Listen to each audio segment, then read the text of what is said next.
New York City officials are considering using parks to house some 95,000 migrants who've arrived over the past 15 months.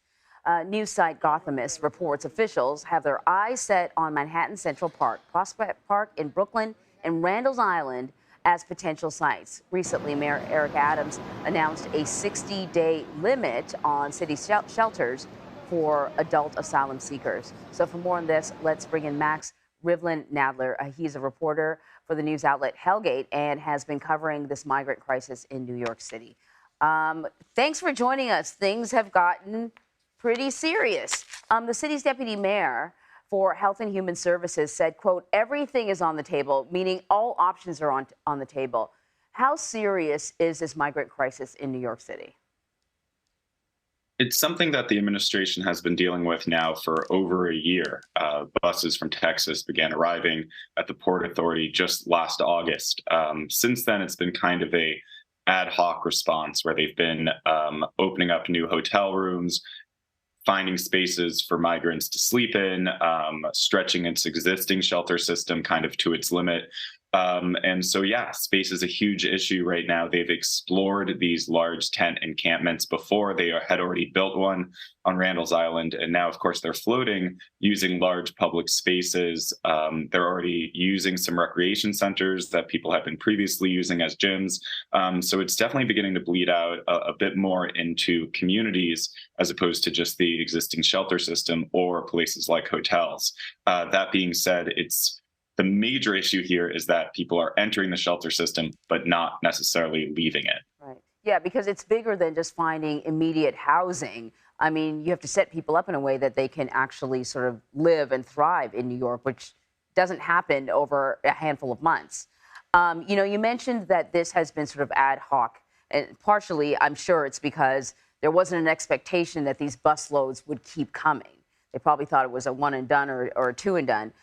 So then that begs the question, will setting up these sort of tent systems in some of these parks, will that be enough? Or if you create more space, will we then see more busloads? Yeah, I think the major issue here is getting people out, because you don't have to keep expanding the system as if people are leaving the system. So it could stay in its current blueprint.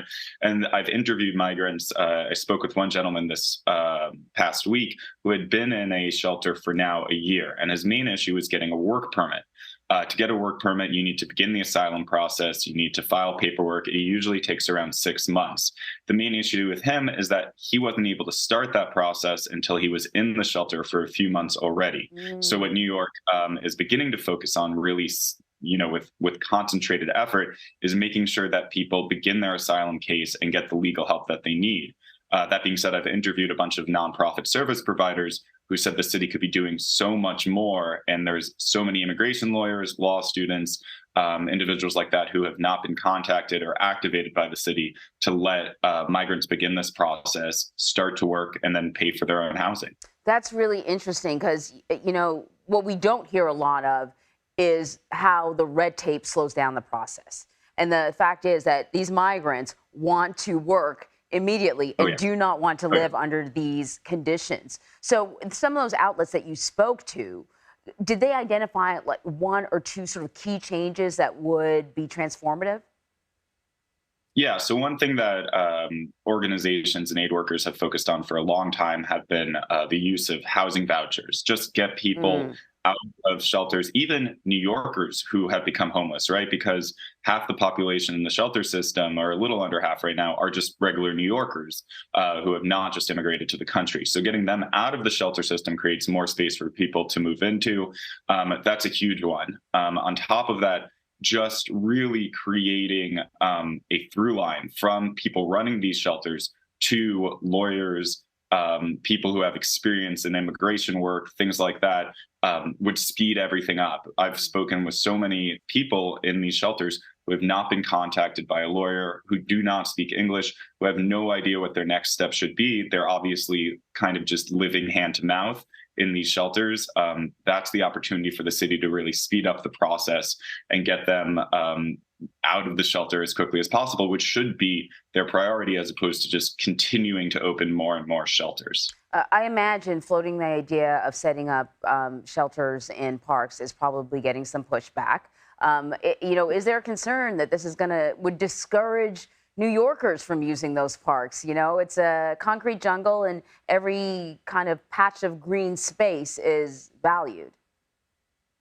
I think it's much more of a provocation than anything. It's really underlining what the mayor, Eric Adams, has been saying for months now, is that they need federal support, and more importantly, they need to speed up those work permits. So I think he is kind of heightening the tensions here and pointing at New York City landmarks and saying, well, imagine if there were migrants here, imagine if there were migrants here, and trying to force the issue so that Washington did act, or more resources came from the state. A judge recently said this week that the state itself has to step up its obligations, either in identifying shelter sites or providing money. So I think it's much more illustrative of the kind of stressful situation that the mayor is in than anything practical, like setting up a tent encampment in Central Park. I doubt you'll see that, Right. but a year ago this was unimaginable. So we'll see what happens. Yeah, I mean, the hotel that I often stay at has been completely transformed into a location for migrants, and I thought it would be something that would last a few months, but it's gone far, much longer than that. And I wonder about the expense. So you never know, when dealing with a crisis like this, what options may have to be taken advantage of. Max Rivlin-Nadler, thank you very much. Thank you.